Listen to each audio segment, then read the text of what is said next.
the Texas Revolution, a start of a new era. In the 1800s, the U.S. started a speedy expansion to the west known as Manifest Destiny. To spread its territory from sea to sea, many conflicts occurred with Mexico.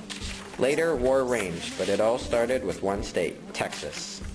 Here is the story of the Texas Revolution told by David, Kevin, Tristan, Matthew, and Cheyenne and Abdallah, and how the Lone Star State was born.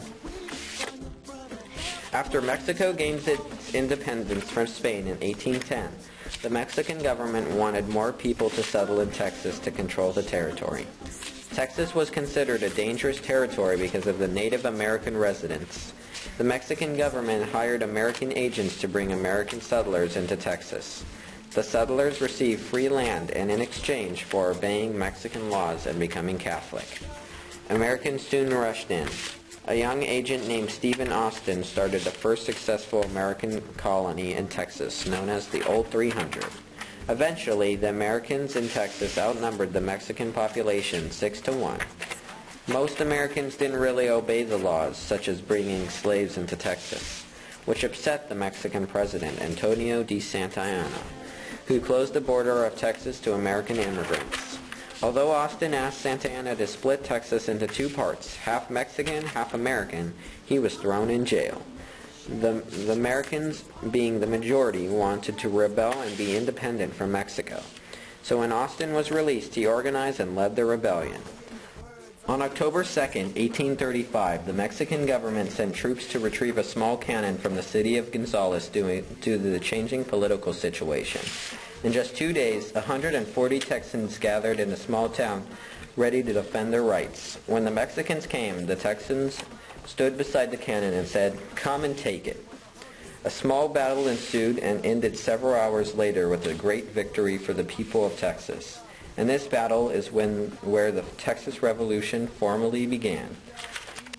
In 1836, Texans declared their independence from Mexico. The new republic had been born, and the Constitution and Declaration followed shortly. Delegates of Texas chose politician David Burnett as president and Lorenzo de Zavala as vice president. Sam Houston, a Revolutionary War hero, was named head of the Texas Army. Meanwhile, Austin went to the United States to seek money and troops. This action angered General Santa Anna of Mexico, who began assembling a force of thousands of troops to stop the rebellion.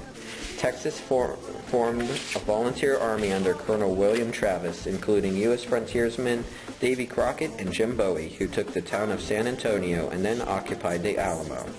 Santa Anna wanted to wait until Houston arrived, but after waiting for almost 2 weeks, the Mexican army finally attacked. Despite heavy losses, the Mexicans were able to overcome the Texans.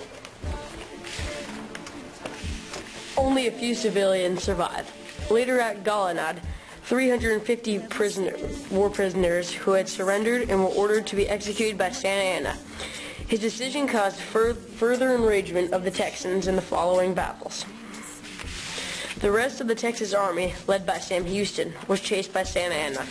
The Texans took a stand at the San Jacinto River. Santa Anna was overconfident and carelessly chose the wrong campsite in a marshy area. On April 21, 1836, Santa Anna received 500 reinforcements and settled in. When Houston didn't attack at the first light, Santa Anna assumed the battle would begin another day and simply let his troops rest.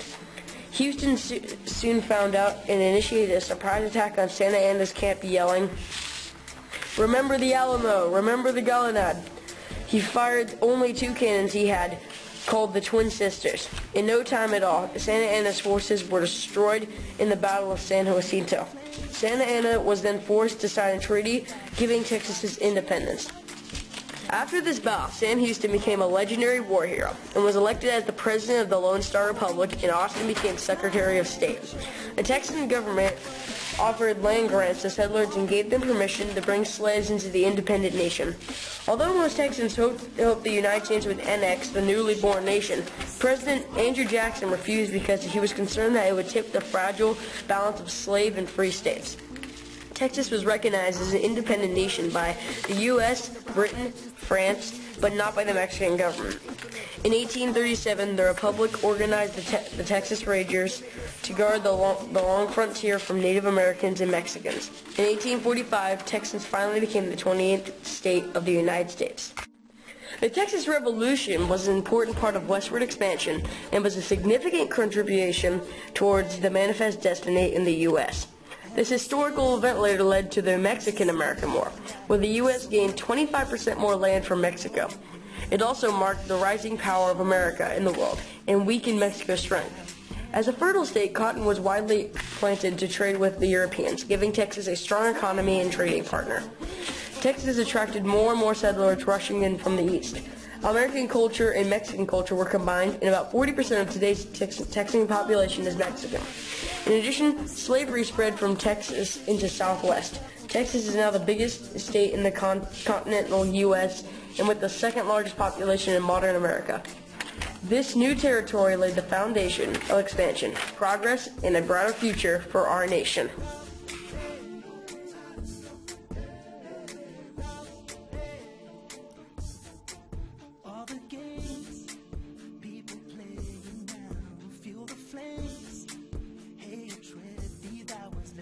Change.